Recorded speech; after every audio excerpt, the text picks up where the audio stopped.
This is the beginning of chapter 7, and we're going to start off by talking about how to balance chemical equations. So just to make sure you're familiar with the basics of chemical equations, all of the substances on the left of the arrow are called reactants. Those are the things the chemists add to a container to get them to make a new product. Anything that shows up to the right of the arrow is a product. And some of the symbols you'll see in a chemical equation, you can read the arrow as yields or produces. These, in parentheses, you'll often see the states of matter for reactant or product: solid, liquid, gas. AQ, of course, the literal word stands for is aqueous, but what it means is something that is dissolved in water. So balancing chemical equations is based off something called the law of conservation of mass, which simply says, like it sounds, you can neither create nor destroy mass in a normal chemical reaction. And so whatever the total mass is of the reactants to begin with is going to be the total mass of the products at the end. And so that could be, sometimes it's not commonly used in a mathematical sense, but you could. If you knew the mass of the reactants and let's say the mass of one of the products, you could figure out the mass of the other product by simple subtraction, right? But what we usually use the law of conservation of mass for is to keep track of the number and type of each atom on the reactant side. So every single atom that we start with on the reactant side must show up again on the product side. That's nuclear reactions where you can actually change one atom into another, but not in a regular chemical reaction. So now we're going to talk about applying the law of conservation of mass to balance chemical equations. What exactly are we balancing? When we balance a chemical equation, we are balancing the number and type of atoms on each side of the arrow, okay? We are balancing the number and type of atoms on each side. A trick question often on standardized tests is, are moles balanced? Are molecules balanced? No, okay? Because you might have small atoms or molecules on one side and larger on the other side. So as you can see in this example, we have two substances on the reactant side and only one on the product side. So moles and molecules are not conserved, but the number of atoms and type of atoms. So you notice on the reactant side, we have one sulfur and two oxygens. On the product side, we have one sulfur and two oxygens. So again, it's the atoms that are conserved. And of course, in addition to the atoms being conserved, as I said, it's all based on law of conservation of mass. And so whatever the total mass is that you begin with, okay, assuming we have 1 mole of every substance, we started with around 64 grams of reactants, and we ended up with around 64 grams of products. So gram conserved also. So here's an example, combustion. And if you aren't already familiar with how to identify a combustion reaction, then you definitely want to become familiar. It's one of the more common reactions you're going to see. And how you identify them, they will always have oxygen as one of the reactants. And the products will always be the same, amazingly enough, okay? At least when you're combusting a hydrocarbon, which is the most common fuel. But the products are always carbon dioxide and water. And so it's pretty easy to predict products from that. So let's look at this combustion of methane, which happens to be natural gas. And I'm wondering if you look at this equation, if anything pops out at you as wrong with that equation. What is actually wrong, if you look closely enough, is we haven't followed the law of conservation of mass. In other words, the number and type of atoms on the reactant side does not equal the number and type of atoms on the product side. What exactly am I talking about? Well, if you were to make a little chart with carbon, hydrogen, and oxygen. Those are all the atoms that are in the reaction. And then you make a column of before they react, so the reactant side, and then after they react, the product side. So before they react, we have one carbon, okay? And after they react, we have one. All right, so those are balanced, okay? Hydrogens, before the reactant side has 4 hydrogens, and the product side only has 2. So hydrogens are not balanced. Let's check out oxygen. On the reactant side, there are 2 oxygen atoms. On the product side, how many oxygen atoms? We have 2 and then 1 more, so we have 3. So hydrogen and oxygen are not balanced. So we have to do something to make sure that reaction is balanced, okay? So what do we do? The only tool we have in our chest to balance a chemical reaction is to change the coefficients. The coefficients are the large numbers that are in front of each substance. You may never touch, change, modify, do anything to subscripts because that identifies what the molecule is. If you go around changing subscripts, you change the entire identification of the material, the substance, so you can't touch those. So how do we go about using coefficients to get the same number of all types of atoms in this reaction? So here's a picture of it too, just so you can visualize it instead of just through the chemical formulas. So you might have noticed in the chemical reaction now, there have been a couple of coefficients that have been added in front of the substances. Anytime there's not a coefficient, you just assume that there's the number 1 in front of it, okay? You don't have to write out the 1, but it's assumed. Okay, so let's check the balance now. On the reactant side, we now still have 1 carbon. We have 4 hydrogen. And how many oxygen do we have now? Well, you multiply coefficients times subscript. So we have 2 times 2 or 4 oxygen. All right, so now on the product side, we have 1 carbon still. And how many hydrogen? Again, multiply coefficient by subscript. We have 2 times 2 or 4 hydrogen. Look at that. It now matches the number of hydrogen atoms we have on the reactant side. Now we just have to check oxygen. The coefficient applies to everything in the compound it's in front of. So this means we have 2 oxygen. Okay, so the tricky thing, you might think, wait a minute, we had 4 oxygen in the reactant side, but we have 2 sources of oxygen. We have the 2 from water, and we also have 2 more from the carbon dioxide. So altogether, we do have 4 oxygen on the product side. So we'll go through the steps and doing that yourself, but I just want to go through some of the simple math first. Okay, so just a reminder, because I see students getting desperate, breaking the rules. The only thing you have control over in trying to balance a reaction are to change the coefficients in front of any of the substances. Never, ever, ever touch these subscripts that come with the skeleton reaction, okay? So, for example, you could theoretically balance this reaction on top, making water, by just adding a little subscript to the oxygen.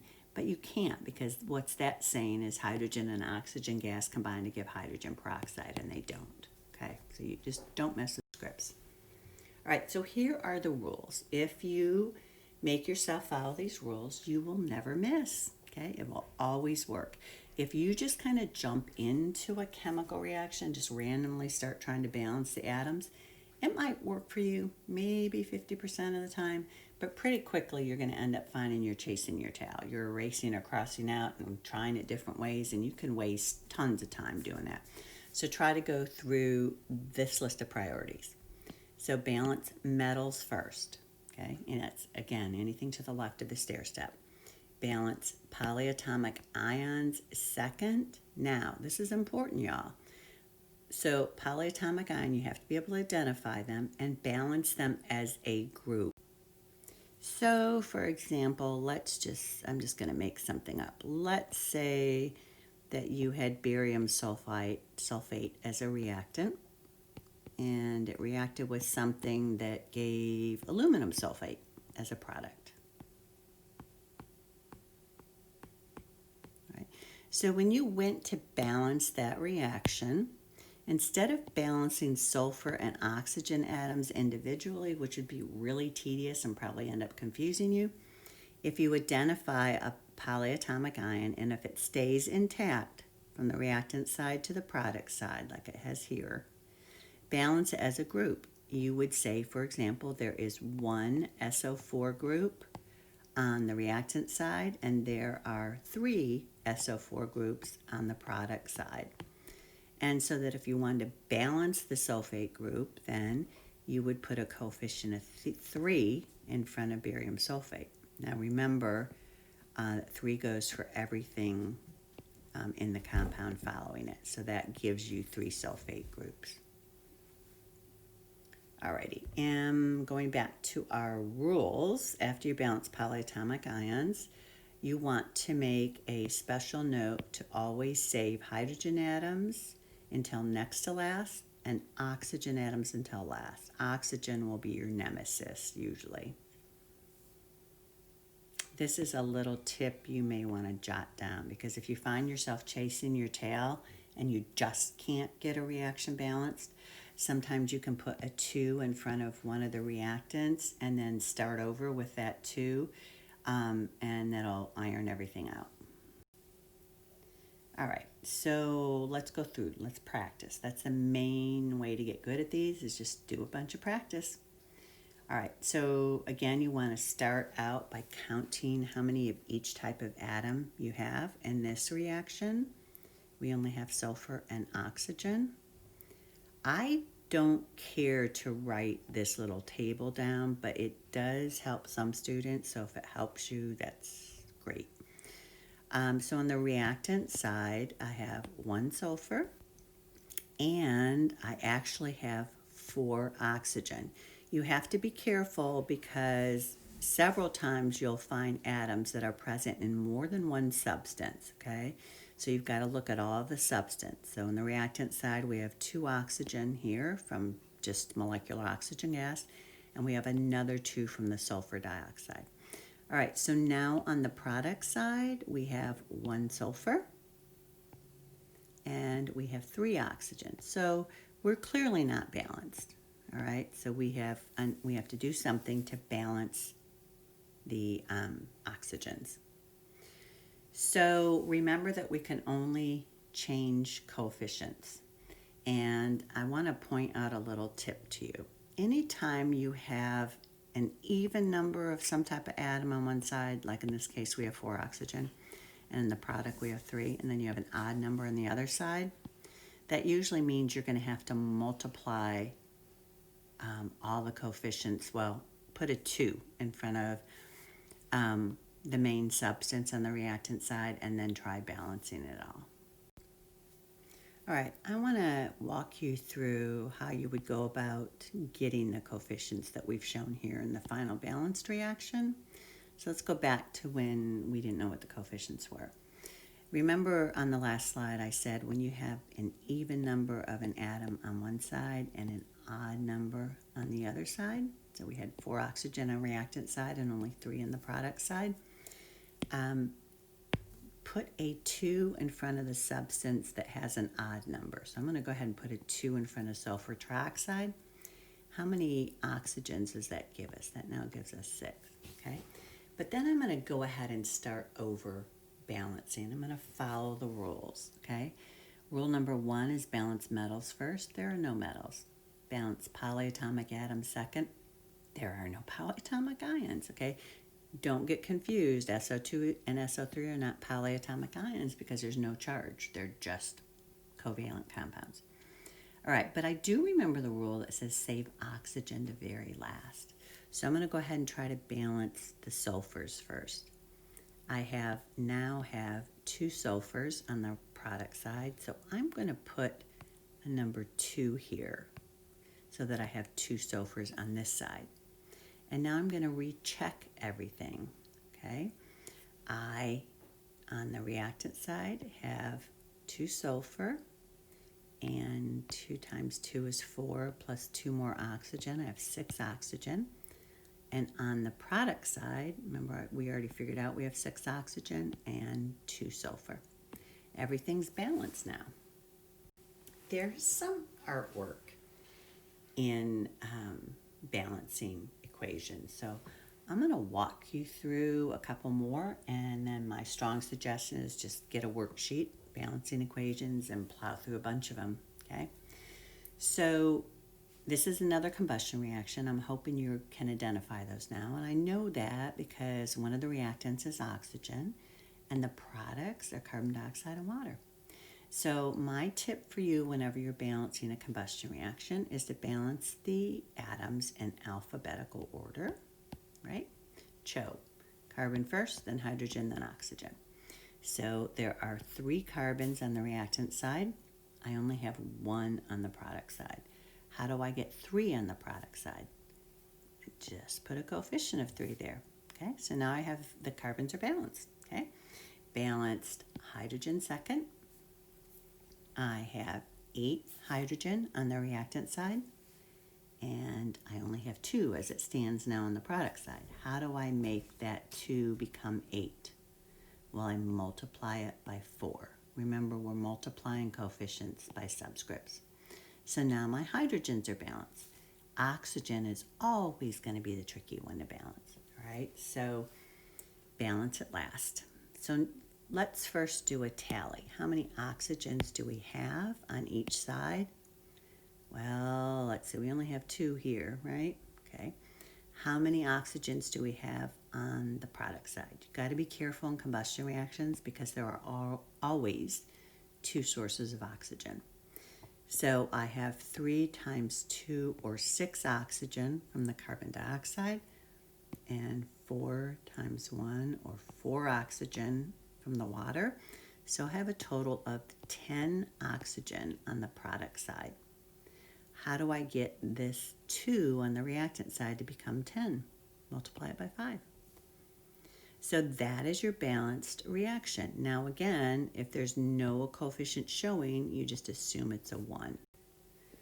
Now I want to do one more with you because it's got a metal and it has a polyatomic, right? And those are part of the rules. So step 1, balance metals first. So silver is a metal, and there are 2 of them on the reactant side. So I'm going to go ahead and put a 2 here. So now my silvers are balanced. Balance polyatomic ions second as a group. I have 1 SO4 group on the reactant side. I have 1 SO4 group on the product side. So I'm in good shape with polyatomics. Let's see, it told me to save hydrogen and oxygen till last. So I'm going to balance chlorine next. I have 1 chlorine on the reactant side, and I have 2 chlorines on the product side. So I'm just going to put a 2 there. Now I have 2 chlorines. Now all you have left to balance are hydrogen atoms. So what's the tally there? I have 2 hydrogen atoms on the reactant side and 2 hydrogen atoms on the product side. It's all balanced. What's that? Now, that's a really easy one, you guys. I mean, on a difficulty scale of 1 to 5, maybe a 2. So they get a lot harder. So you need to practice some of the harder ones, okay? Probably the most difficult type of balancing reaction that you will run into, and there are practice worksheets on that too, are when instead of giving the skeleton chemical equation, you are giving it in word format, okay? So now you've got to combine what you've learned about how to name compounds in addition to balancing and come up with a balanced reaction. I'm going to walk through this one to just kind of refresh your memory. So this involves a bunch of ionic compounds, all right? So The first part of any name is just the element, so I'm going to put sodium, but since it's an ionic compound, I know that in order to come up with the correct formula, I've got to show the charges. It's a two-step process. Show the charges for the ions and then crisscross. So phosphate, this is, again, you need to have your polyatomics memorized. You need to freshen up. Phosphate looks like that, has a charge of 3 minus. When I crisscross, the formula I come up with for sodium phosphate is Na3PO4. We need to do that for every single name. So iron's a transition metal. That's why you see the Roman numeral. The Roman numeral tells you the charge on the iron cation. Oxygen, we know when it's an anion or when it's an ion, has a charge of -2. And when we crisscross those charges, we end up with a formula for iron 3 oxide of Fe2O3. All right, now we are on to the products. Sodium oxide. And the correct formula for sodium oxide when we crisscross charges is Na2O. And the other product is iron phosphate. So again, it's still iron 3 and phosphate PO4 with a 3 minus. Now, I want you to be really careful. If you were to simply crisscross and not think about what you were doing, you would end up with Fe3PO4 3. But just remember that when the charge of the cation and anion are identical, just combine them in a 1-to-1 ratio. If you do happen to crisscross, then you want to mathematically simplify the subscripts. So the correct chemical formula for iron 3 phosphate is simply FePO4. Okay, so after all that work, you'd think maybe you were done, but you're not, because you still have to balance the chemical reaction. And I want to go ahead and practice this, okay, and then we'll call it quits on this lecture. So always start with metals, and this one we have 2 metals. We have sodium and iron. It doesn't matter which one you start with. So I'll just randomly start with sodium. I have 3 sodium on the reactant side, and I have 2 sodium on the product side. Now, this is that special example when you have an odd number on one side and an even number on the other. What did I say to do? I said to put a 2 right away in front of the odd number side. So I'm going to start over now, okay? So now I have 2 times 3, or 6 sodium on the reactant side. How do I get 6 sodium on the product side? I'm going to put a coefficient of 3, okay, because 3 times 2 is 6.